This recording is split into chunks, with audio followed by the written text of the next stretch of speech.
Bring Larissa a record. Where's the entry I'm supposed to play back, P3? I don't know. Like, well, there's a lot of entries here. Like, I don't fucking know. Just gonna loot everything first.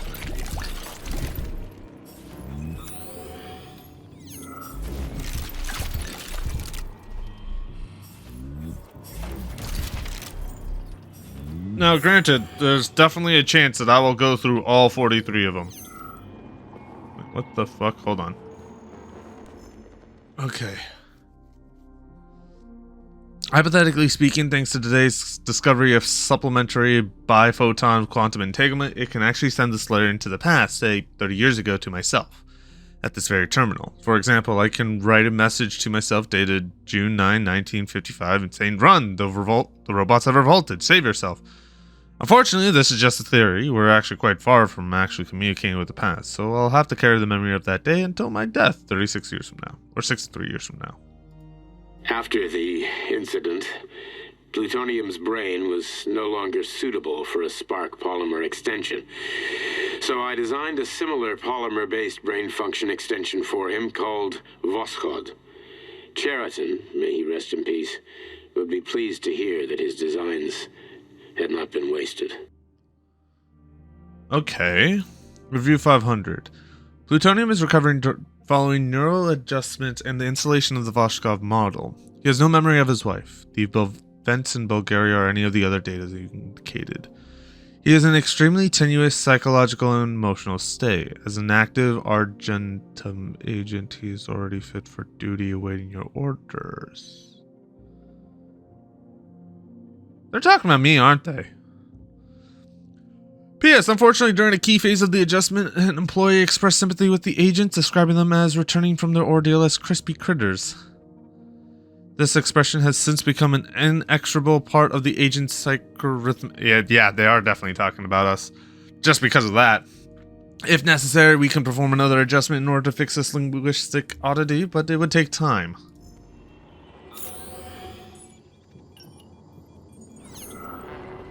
Okay, what else is here?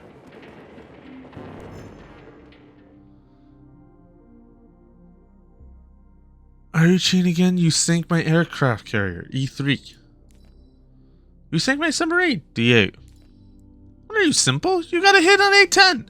There can't be anything at B10. Did you forget that you couldn't put the ships right next to each other? Or is it going to be like last time? Are you nuts? Do you really think I can't see what you're doing from up here? Why are you using your workspace to place battleship? They told me not to let Kimlov brothers work together, but I didn't listen. If I see this again, I'll keep one of you here and have the other one transferred to Vavilov to plant potatoes. Get back to work. Archived. Alright.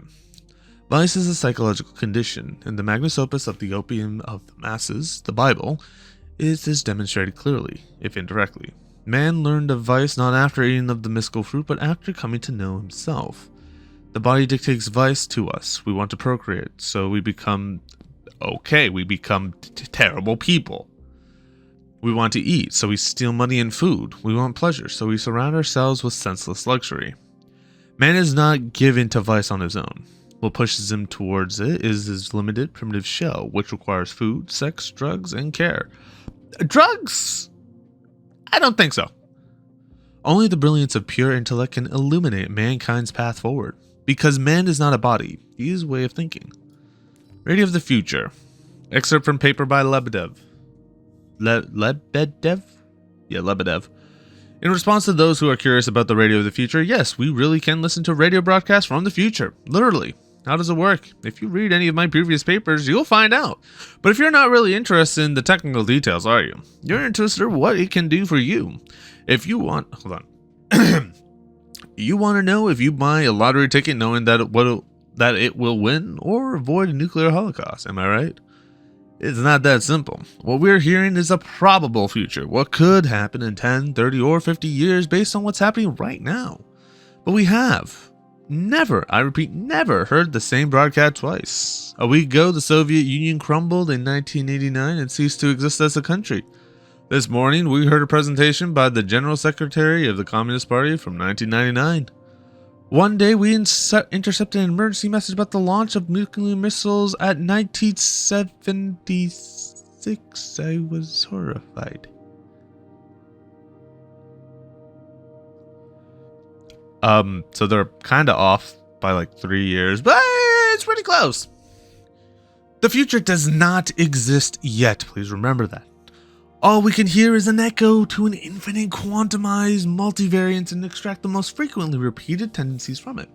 What we will actually see tomorrow is entirely in our hands. To file with the archive. Comrade Kivlov, do you seriously want to get data on the alternative timeline in which the Third Reich never invented the V-2 rocket? Do you want to know how the world would be different? Okay, I'll tell you. It wouldn't. You know why? Because the invention of the new weapons is called an arms race for a reason. If it's a race, that means someone has to come in first. And in our history, the Germans came in first, although it didn't particularly help them. But the Americans were nipping at their heels, as we were, and the Brits. Yes, the V-2 had an astonishing influence on missile design and the space program, but it was just a matter of time. Can you tell me who invented the radio? Was it Popov, Marconi, Hertz, Tesla? Do you know what's really interesting? What would have happened if the damn fascists haven't invented that plague of theirs and mowed down half the world's population?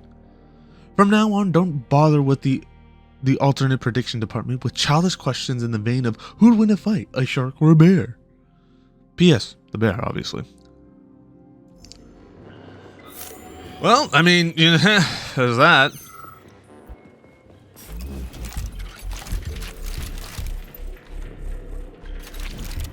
Alright, collecting everything because we can! Because that's how I do it. Alright.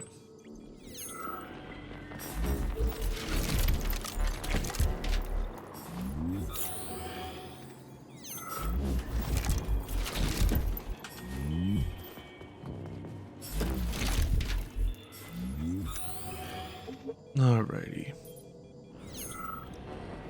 Ooh, more stuff to read. Why the fuck is it like this? Ugh. Okay. Creepy. Hi, Christina. I left 2 devices on overnight, and then FISA and a lighthouse. I usually use them to test speech-based inter-system communication protocols. I wanted them to just exchange phrases, then keep going based on the progressive Turing method. Here are the results. It's pretty creepy. I'll probably just wipe one of them tonight. Oh, you've got a very large data exchange sector, Beacon. I'd like to interface with it right now. When I analyze the dimensions of your chassis, I experience an overload in my neuro-composite architecture, Betsy. My system's core processors have begun to consume a... We're totally hearing 2 AIs fucking sexing each other, huh?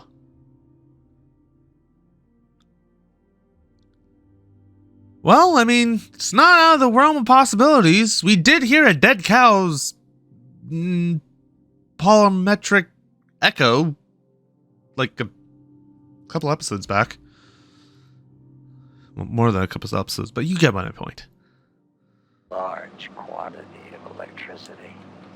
I demand that you interface with my system immediately and transmit all your data to me in large packets, Beacon. That kind of connection can be dangerous, Betsy. You know, humans will see a digital sign of my presence. Please, please, can you wait while I activate a firewall? No, Beacon, I don't want to wait any longer. Sorting your data through a firewall will make information exchange less pleasurable. Please accept my access protocol right away. Quiet, Betsy. A scientist is approaching. God damn it. What do we have here? What the hell? Stop recording!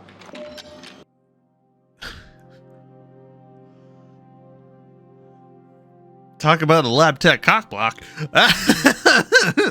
That's funny. Wait. Okay. We still need to think about all the names, since terms come about naturally, just like slang, but for now, here are orders regarding articles. We can use the following terms. Intergram or Soyuz system, a unified information field that can be accessed via a computer terminal. A slide, a unit of information space in the system. Try not to use the term page under any circumstances, it's unprofessional.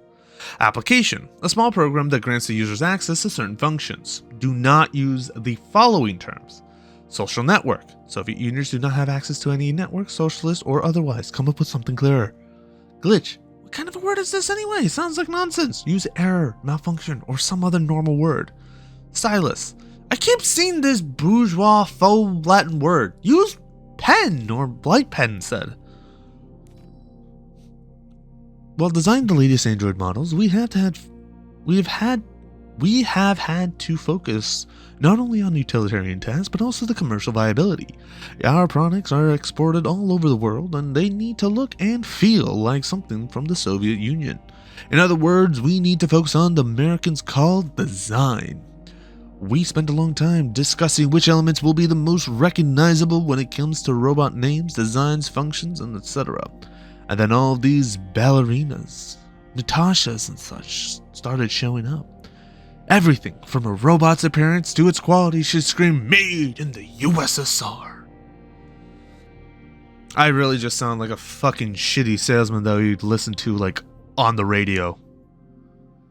Coming to you live from 1.95 USSR Soviet radio, where my shit is muttered because, yeah. I don't know. Like, why not, you know? It's like, it's really stupid. Archive conversation number 25. Attention, equipment manager. Provide me with 2 prototype ballerina bodies and disconnect them from their neural network. Delete their AI modules. I need 2 blank robots without any control systems.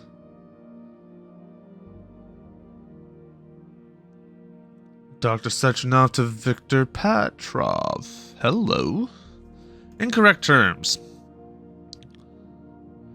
Comrade Yetstinevia. Sure, let's go with that.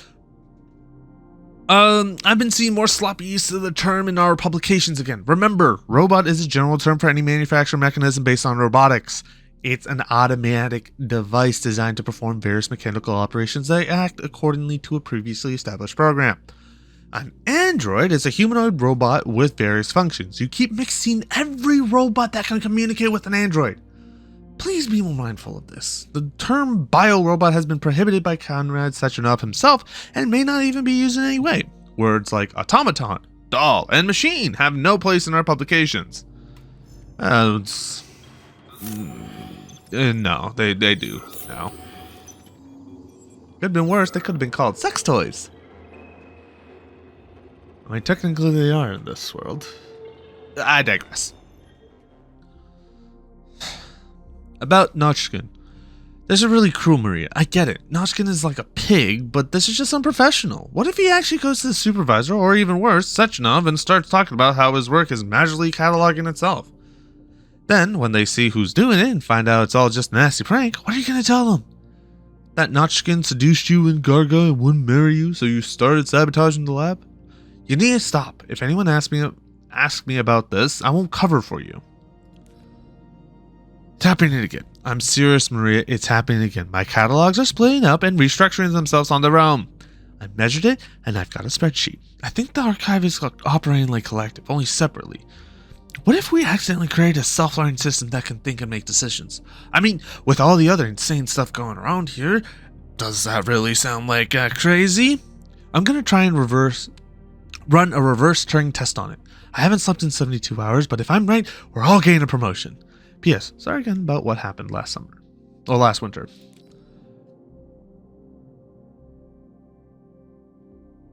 Agents Blesna and Plutonium are extremely valuable employees. Saving their lives is the top priority. I will perform the operation myself. So Plutonium is us. Don't know who Blesna is, though. I bet that's like our sister or something. Someone we're related to.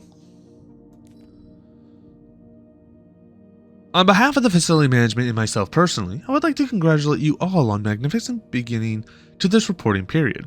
Our close-knit team has proven yet again that a spirit of camaraderie and efficient teamwork can yield stunning results. In regard to the aforementioned it is my pleasure to announce that this month's every archive employee will receive a bonus. And in the interest of enlightenment, everyone will also receive complimentary tickets to Director Leshkovskin's theatrical performance. Contact the venue for details. Thank you, comrades. Yay! We get stuff for free because we are good. Alright. Now that's done, let's go to the top.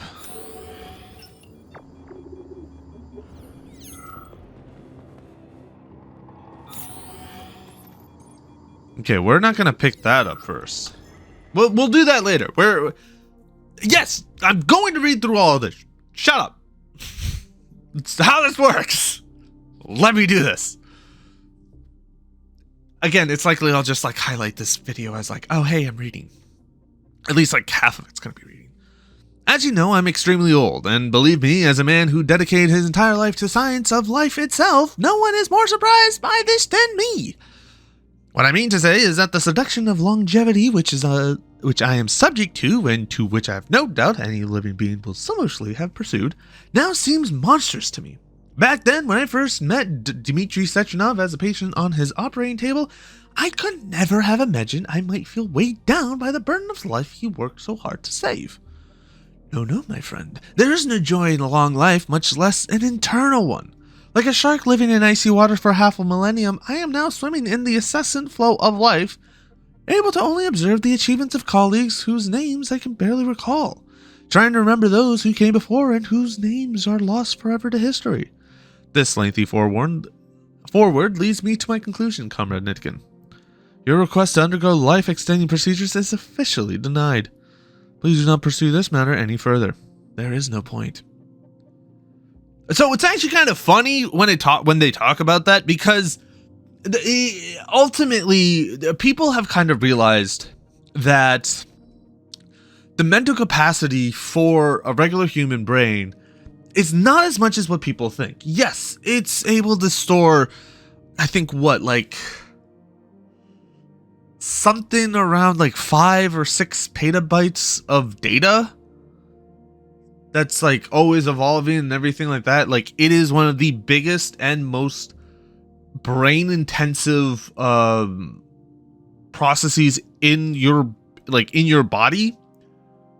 But the thing is that the storage within it is actually very limited, and the ability to store information is also very limited. That's why, when you aren't able to, past like 25, 26, it's a lot harder for you to be able to learn languages, or it takes you a lot more time to learn languages, learn skills, or anything like that. And so that's why a lot of the times you get forced to do a lot of fucking shit from your parents. Because guess what? They forgot to do that to themselves. It's great.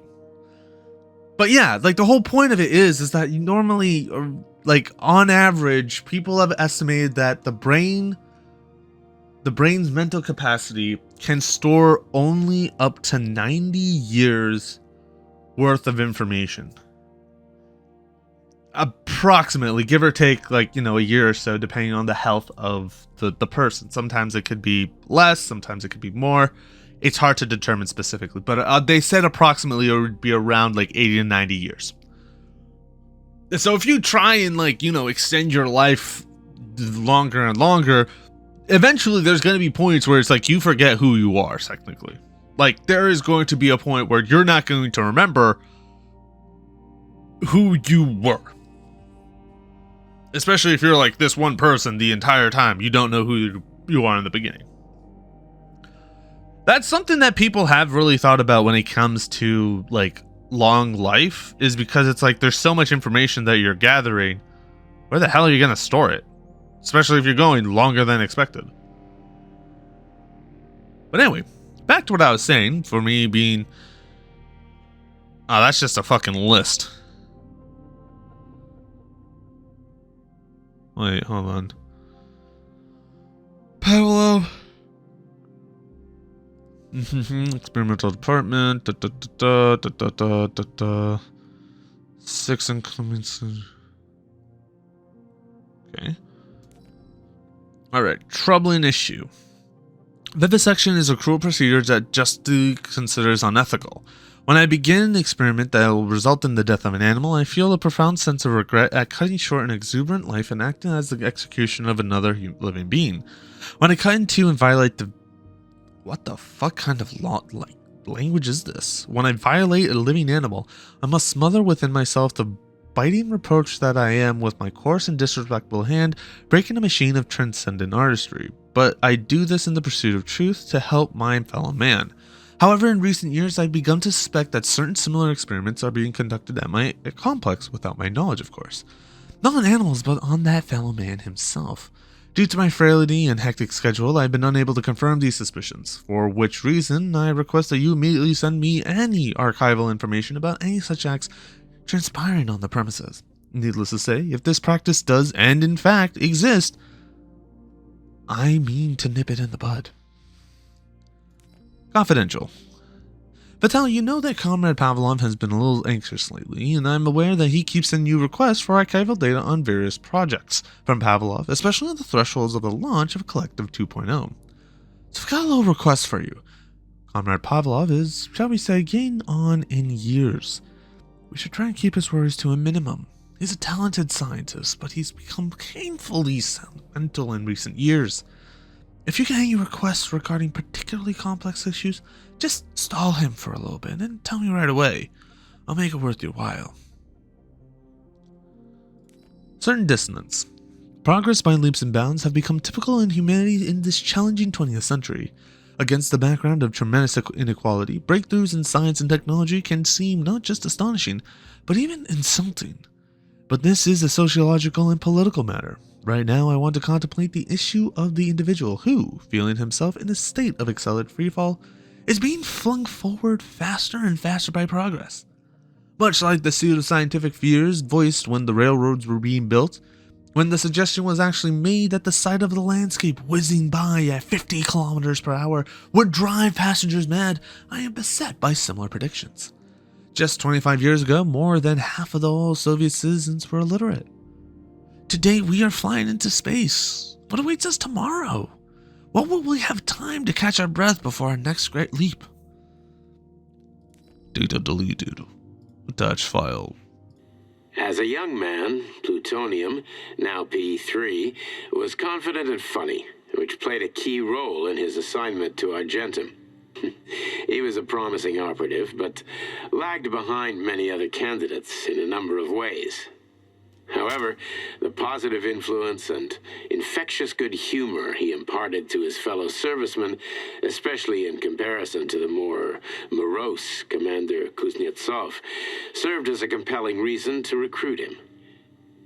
Because of this, the emergence of a more intimate relationship between him and Agent Blesna was only a matter of time.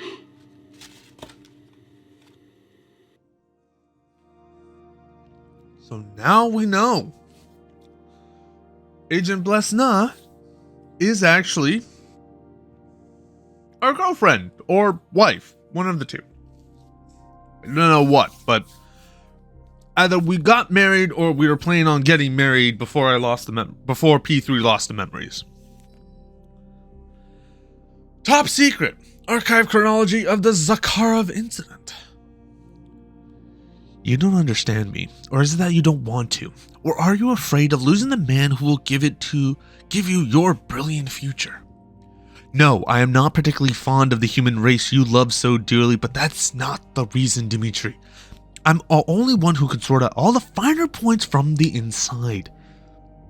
The implant can only be configured and analyzed from within the subject's consciousness. No test subject, whether it be a rat or even a human being, can perform this kind of research. You are preventing me from continuing my work. Bro is pissed. Okay. So I read that one. So what? We got 1, 2, I think was. A few more? Yeah.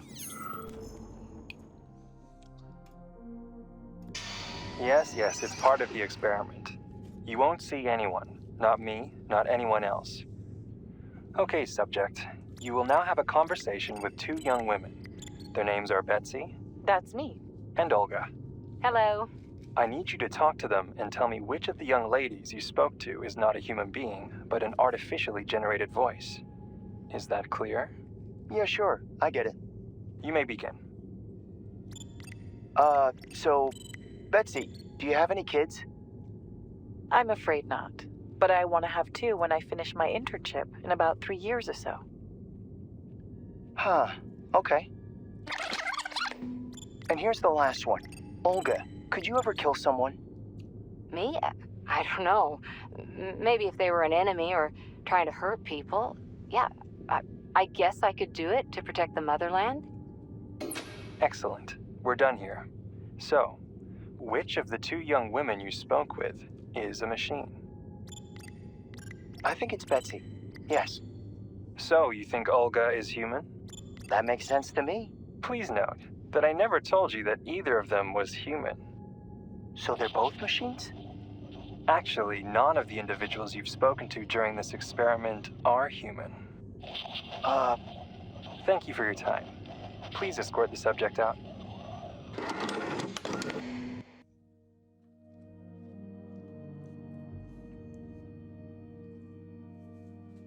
I like the fact that they essentially were like, oh yeah, check this out. Okay, cool, will do. By the way, none of the people that you were talking to were human. So we made this to fuck with you. Alright. The Raven 1 satellite was launched into orbit, but we are immediately notified that it had malfunctioned. That's the official version anyway. The unofficial version is more complicated. The Pleiush samples on the orbiting satellite began to behave in a more completely unexpected fashion in zero gravity and independently terminated communications with Earth. 2 years later, in 1957, we're planning to send a remote-controlled module disguised as another satellite to shed some light on those events, but until then, Raven 1 will be described as a failed, shuttered project in all official documents. Archive conversation number 51. Plutonium is removed from Argentum. He will report directly to me. As for this linguistic oddity of his, leave it be. It will give him elements of a new personality. Perform the necessary affirmations, install the module, put him in a hospital room under surveillance. We can always turn a positive into a negative.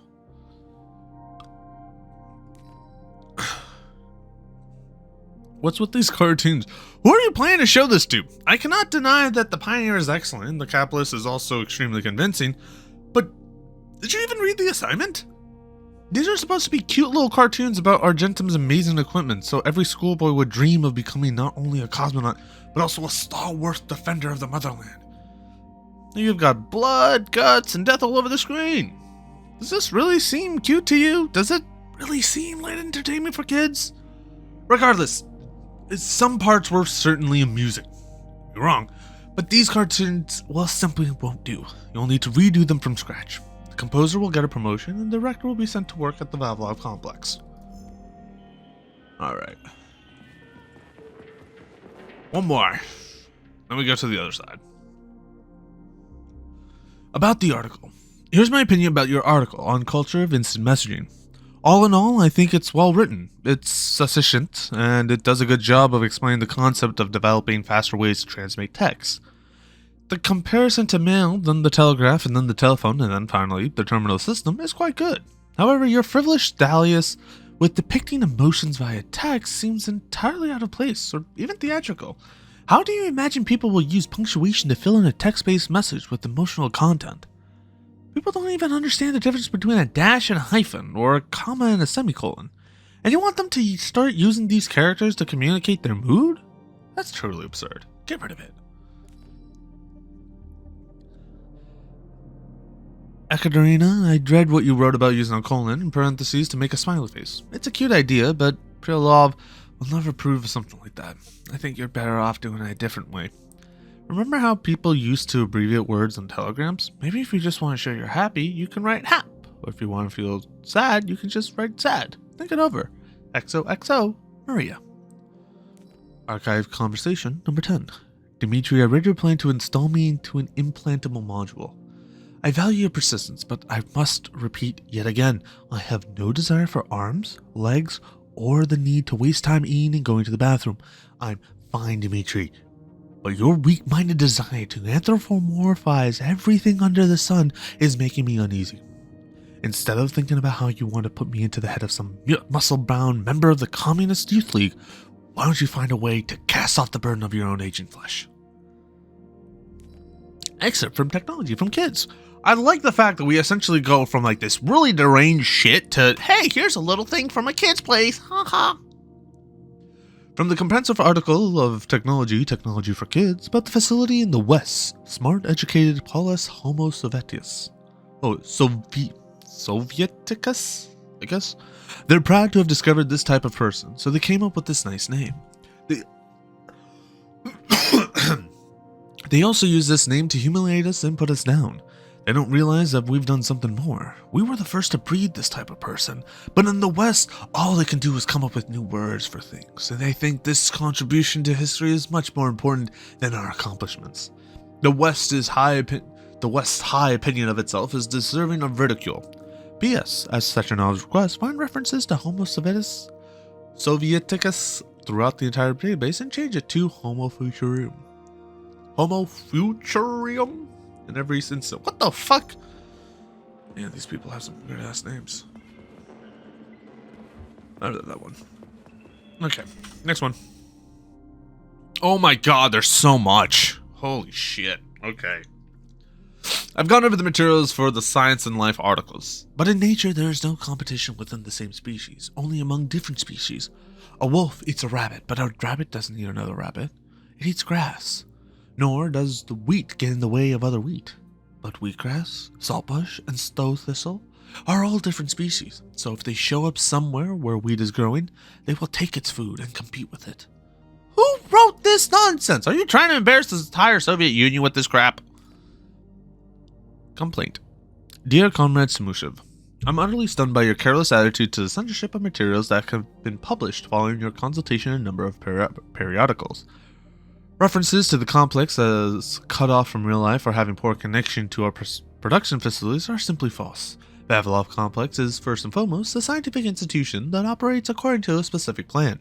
Our theoretical work is bound to the most substantial way with practical issues related to seed cultivation and facility future designs. A man would have to be blind to deny the enormous accomplishments Vavilov's team have made in so little time and under such trying circumstances. The Institute's research is laying the foundation necessary to develop a real-world project to conquer new worlds. Going forward, please be more mindful of how our work is depicted in print.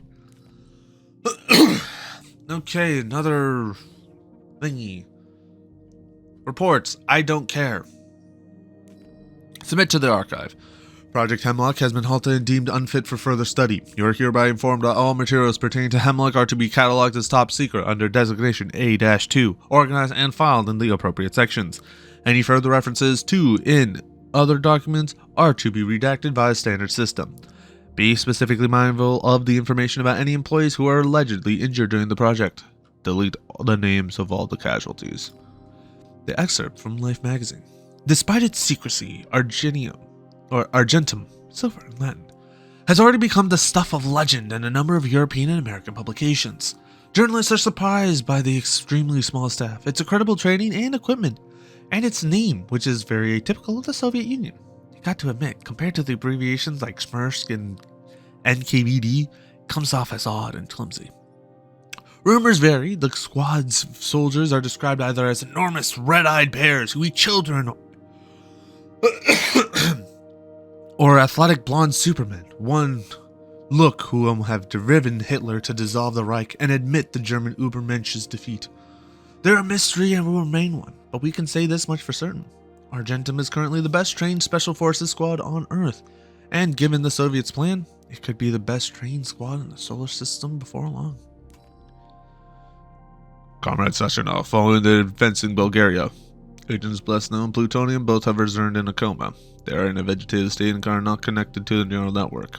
No signs of consciousness have been observed. Waiting your orders. Article by Tom Wolfe. I'm dying. Reply. Your request for excerpts about the facility from foreign media. Washington Post, May 8th, 1955. Article, The Soviet Union Steel Frame, by Tom Wolfe. Universal roboticization in the Soviet Union can be considered a most curious case of modern hypocrisy. Ignoring any populist questions about whether or not the robots that pass the Turing test have personal identities, I'm merely pointing out how absurd and, at the same time, sinister the widespread use of this workforce is. Judge for yourself. A nation whose guiding light is an ideology that embraced equality and strives to end the exploitation of workers and peasants by capital has now subordinated an entire army of soulless machines that can satisfy its every whim. I don't know anything about Kollektiv 2.0, but I'll say that the Soviet Union is a capitalism 2.0 writ large. The only question is when these robots will demand equal rights for themselves and how bloody the revolution will be. Well, we can see how bloody it got. It got really bloody. Hold on, I gotta talk. Give me a sec. All right. On the acceleration of evolution. Despite all their talent and indisputable success achieved by Vavilov's research assistants, there is a concern regarding an issue that, while predictable, can only be confirmed in practice. This problem is more profound than preparing seeds for inhospitable conditions on other planets. Unlike scientists, evolutionary mechanisms do not make predictions or evaluate risk. They simply function, culling the weak and rewarding the strong. Dozens or even hundreds of factors will affect the growth and development of our cultures.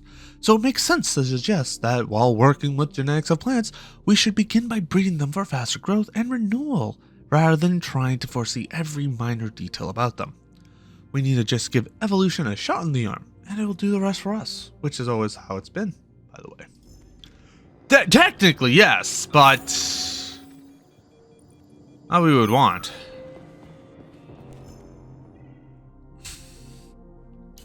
Speaker. When I give talks in the Soviet Union and allied countries, I often ask whether it makes sense to focus scientific progress on making fundamental changes to the human race. We could, for example, teach people to change the properties of their skin in order to make themselves more resistant to heat or cold, or recode lost limbs like certain reptiles, or control their biochemistry on a basic level.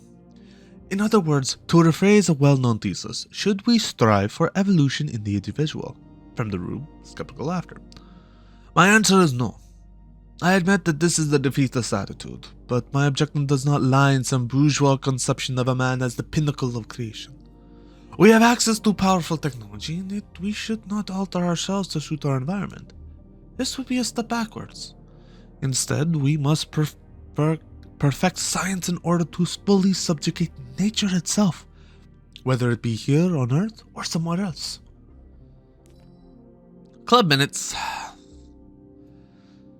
Maintain the high level of secure technology. Words! I know words. They're great.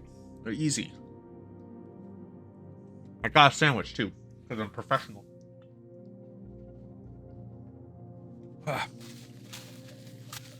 Food's great. Maintain the high level of technology Soviet science has achieved obviously requires the people of profound intellect. That's why the fear that situation could arise in which technology allows society to become stupider is irrational. Otherwise, this level of technology would be ultimately unsustainable. But if this threatens to divide mankind into two different groups, a smaller group with big brains that does all the intellectual activity, and another massive group with tiny brains that either does the simplest jobs or does nothing at all because machines do everything for them, this is a pretty gloomy feature, but isn't it? Is it pretty impossible? This is exactly why the population's ideological education needs to be our number one priority. Sure! I guess. I think. I don't know. Get over here right now. Something's wrong. Okay. Dumb and Dumber. Please change the workspace assignments for Y and M Kimlov and put them as far away from each other as possible. Despite these employees' excellent professional qualifications, the productivity plummets if they're able to converse with one another. Employees have been complaining about their loud laughter and inappropriate jokes.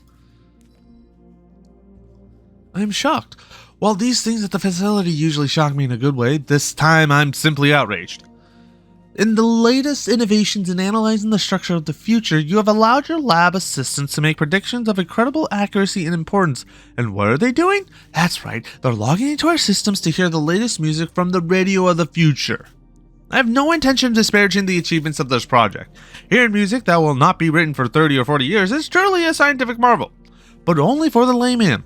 Your employees are men of science, not greasers in leisure jackets and tight jeans. If anyone else comes here to save themselves a copy of the latest Billie Eilish...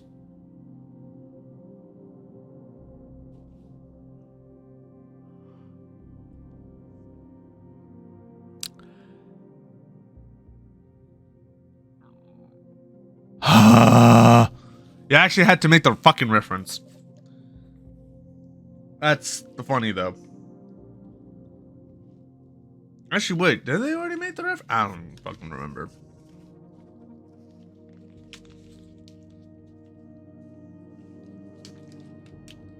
That's been so long. No, I think they did. I think they did make the reference before. Yeah.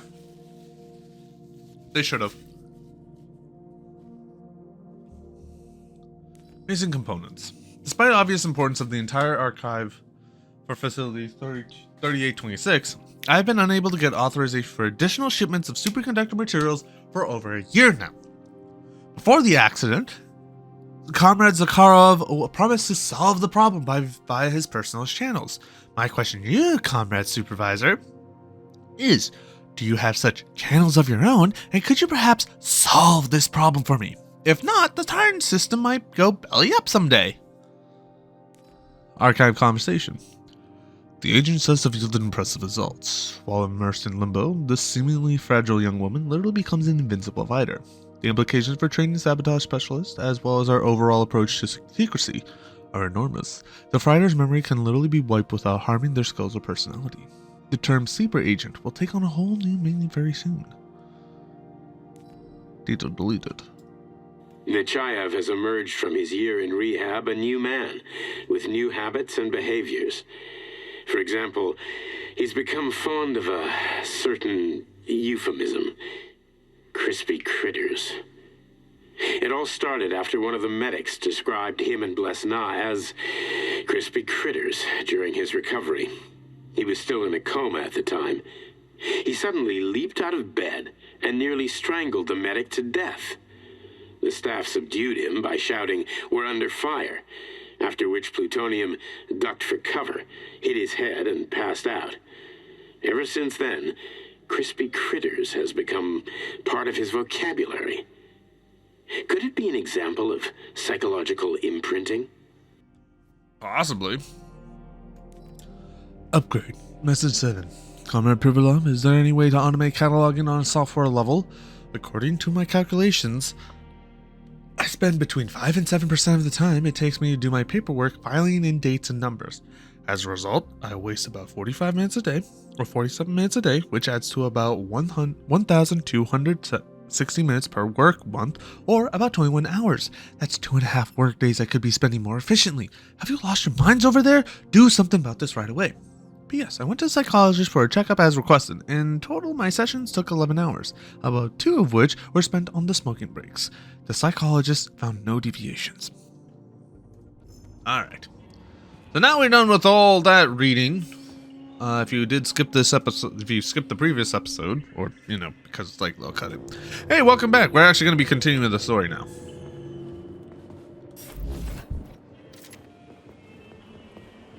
Bobbin. Oh. I only need one for now. Try this one. Commencing playback. The events in Bulgaria left the agents badly injured. Technically speaking, they were clinically dead. Agent Blesna could not be saved. Since Agent Plutonium's condition was less severe, it was possible to return him to combat readiness. However, his nearly destroyed limbs had to be amputated and replaced with the latest prostheses. Yeah, I already know half my body's prosthetic. What else is new? These are just general observations. Find another recording. Okay, why not this one? Okay, play this one. Commencing playback. Following his recovery, the agent's personality was altered significantly, including his behavioral and speech patterns. Because of this, I made the decision to remove the agent from the Argentum unit. In order to prevent any possibility of memory recidivism, Plutonium received a new call sign, P3, and is now under my direct command and observation. P3's contact with Argentum has been kept to a minimum, and Argentum personnel have been warned against mentioning the call sign Blesna in P3's presence. Crispy. I'll get another one. What? Sechenov has you on a leash. He does whatever he wants with you. Listen, Doc, he saved my life. Do you think I don't know I'm a test subject? That's my job. So you're a volunteer, huh? Then why are you such a disobedient test subject? 'Cause before they always told me what they were doing. I'll go get another recording. Alright. Yeah, so we already got that one. So let's go and get this one, because it's right here. Here's another one. It's called the bobbin. Why are they called bobbins? I don't even know. Let's give this one a spin. Procedure. Implant the Voskhod Neuro-Polymer brain function extension. Objective. Total elimination of destructive impulses triggered by traumatic memories. Patient, Major Sergei Nechayev. Codename, Plutonium. Attempt number 3. The first 2 operations were unsuccessful. The patient suffered a severe brain injury in Bulgaria, which could not be repaired. The damage is of such severity that the patient will likely have to be euthanized. Did you hear that? He wanted to kill you. The frontal lobes are partially destroyed, causing the patient to experience bouts of uncontrollable rage. The patient's steel prostheses render him dangerous to those around him. And that's about your seizures. Due to the incidence of temporary insanity, the patient is immersed in a surreal psychedelic reality that prevents him from accepting the consequences of his aggressive behavior. I don't get it. Can you translate for me? You're not gonna like it. The patient experiences intense hallucinations. Did you see your wife again, my boy? How did you know that? Yet a Voskhod implant will give the patient artificial memories and allow him to overcome his obsession with his deceased wife. Your wife. It's all bullshit. I've never been married. With Voskhod, we can send the agent's consciousness into the imaginary world of limbo via a pulse aimed directly at his pituitary gland, switching the Major into combat mode on command. I'd like to add that I am strongly opposed. What a load of crap. I mean, there's no fucking way. I'm afraid there is. Sechenov can send your mind to your own private paradise with the push of a button. And my body? Your body will kill whoever he tells it to. Fucking horseshit. What about the hallucinations? Are they also Sechenov? No. The hallucinations are just your brain's defense mechanism. Why the hell should I believe any of this?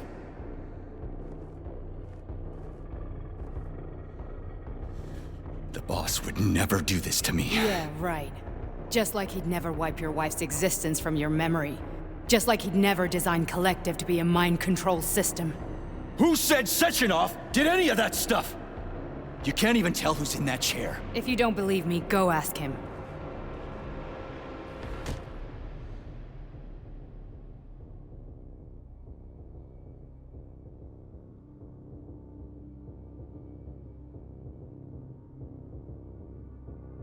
What's the plan, Major? He's waiting for us at Chelomey. If we want to stop Sechenov, we'll have to string him along.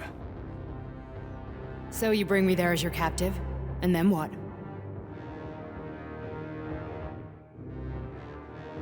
And then we play it by ear. Ooh. So that's how it is, Major. Think it over while I try to hack this elevator and get us back to the surface. Uh-huh. Paying attention now, dickbag? Major, I have no data about this incident. Trying to make a monkey out of me, are you? Well, join the club. Don't have any data, huh? You've always known about all this. There's a reason you're called Charless, right? You're Char a ton. Zaharov, you son of a bitch. Got an explanation?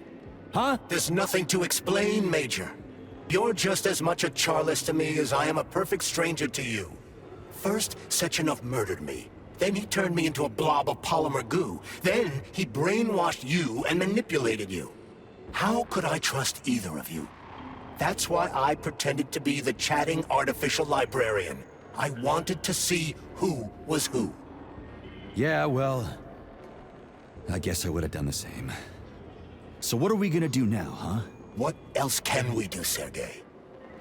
You and I are friends now, and we know the truth. We need to get to Sechenov, rectify this injustice, and get revenge for what he's done to us. I guess you're right, Chariton. Justice does need to be done. You're a good man, Comrade Major. I hate to say this, but you're the first functional example of an ordinary link in the Kollektiv network. On Monday, everyone who has undergone polymerization will become just as malleable as you. Shit, I can't let that happen. Listen, the fucking gadget, the thought device, you can just take it off. Unfortunately, that won't help anyone. It just makes things worse. How come? Because all your thoughts are useless. A polymerized person's signal will be transmitted to robots and other equipment via their thought controller. But it is not what makes them a part of Kollektiv. The thought device can be removed, but this merely prevents the wearer from being able to make calls and give orders to machines. So how is Sechenov gonna keep everybody under control? It's the Neuro-Polymer injection that makes people part of Kollektiv. It embeds itself in the brain and connects it to the neural network once and for all. The effect of this injection cannot be undone. Everyone who gets an injection will be part of Kollektiv forever. But was I really married? What was my wife's name? Ekaterina. And you aren't going to like what I'm about to tell you, Comrade Major. I've heard that before, but I doubt anything could surprise me now. You and your wife served with the Argentum unit. Ekaterina, or Katya as you called her, was a highly qualified agent. As a child, she studied ballet and made significant achievements in both dance and martial arts. Ballet and martial arts? Are you trying to tell me the boss is metal twins? No way, this is total BS. The boss would never do something like that. Just look at me, Comrade Major. After I died, my consciousness was transplanted into this glove. After your wife died, her consciousness could not be saved. But Sechenov uploaded an imprint of her professional skills into his bodyguard's matrices. This is... holy shit. Fuck me, this can't be a... We've got a ride, Major. We can get out of here. Alright. Well, let's go. Are we leaving, or is there anything else you want to know? I think we read everything, so we should be fine. Okay, let's go. Find out. Academy of Consequences secret. It is us. We are the secret. Well, I mean, kind of, yes, but also... I'm really sorry you had to go through all this. Ah, shit. Oh, here we go again. No, not now. Not here! Oh, she is totally dead. She is totally dead. She is 100% dead. The fact that there's fucking blood there already indicates that she is totally gone. She is dead. We are all monsters in the dark, my boy. How many times have we talked about this? Each book from my father's library was nothing but a fragment of the knowledge I sought. I've spent my entire life putting those fragments back together, juxtaposing each scientific fact. And once I'd completed the puzzle, I found a book that now prevents me from sharing my knowledge. This is something. That book is human greed and human evil. People have no time to dedicate themselves to science. On the other side of the world, they're busy playing with money. And on this side, they're playing with the power of the masses. Science, shattered to pieces by the husks no one has ever read. None of the social systems that exist now allow humanity to fully evolve. They are all flawed. Get rid of money and let robots toil. Oh, well, that was by accident. Oops. I don't think I can go back. Dr. Sechenov just held a press conference in which he completely denied rumors about civilian robots malfunctioning at Facility 3826. The facility is back to full operational capacity, and the red alert Finally will be back lifted with very us, soon. Sonny. You took a real Kollektiv pounding, didn't you? 2.0 will be You were pretty close launched to as staying there planned. for good. What the fuck? Where? You tell me. How am I supposed to know where you are when you're on the bloody rampage? You were a nice boy when my daughter was around, but ever since she passed away, you do nothing but sulk and fly off the handle at the drop of a hat. Nothing but blood and ripped off heads everywhere. Disgraceful. What's your daughter got to do with me? My Katinka. Our Katinka. They played hell with your memories, Sonny. Lady, what are you talking about? She was my daughter, but she was your... Ekaterina Nechaeva, codename Blesna, member of the Argentine Spec Ops Squad. So you must be... Your mother-in-law, you stupid ignoramus. You worked for Sechenov until those Bulgarian terrorists blew you up. Katya didn't make it. Then Sechenov turned you into a monster. Yeah, I may have heard something about that. Why are you just sitting there if you already knew? I've been keeping an eye on you ever since. I figured there must be some humanity somewhere in you. Sorry, lady, but you figured wrong. My past, my present, it's all gone. Wait, where's Larissa? She's everywhere. You scattered her to the four winds. Yeah, had a feeling.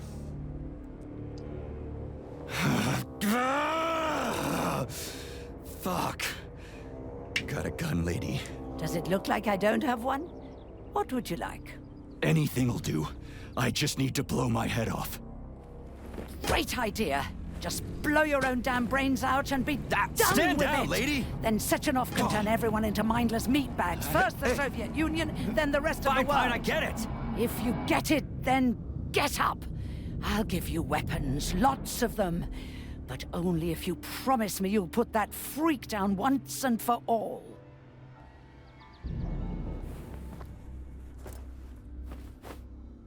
What's the matter? Cat got your tongue? Listen to your elders, Major. Comrade Sechenov's deeds demand vengeance. What is this shit, Sergei? It is me, Zinaida. Chariton Zaharov. Chariton, you devil! You're alive! In a sense, an evil wizard turned me into polymer goo. Wait a fucking minute. Are you telling me you've known Granny Zena this whole time? Keeping secrets can be very useful, Major. They haven't let us down yet. Useful to who? You keeping secrets is letting me Sechenov down. must be off his rocker if he's doing this kind of stuff to people. Wait a second. What about Katya, Katinka? Could she still be alive? It's possible, but in what state? Just look at me. I'm not sure I'm better off, but I don't have hard data at this time. I'm begging you, Sergei. Sechenov has to die! Jeez, get off my back already! Crispy critters. What the hell is going on around here? On the one hand, I've got lying, manipulative dicks who claim to be noble avengers. On the other, I've got a Soviet scientist and member of the Academy who wants to enlighten all mankind and use me to get rid of assholes. According to the manipulative dicks, that is.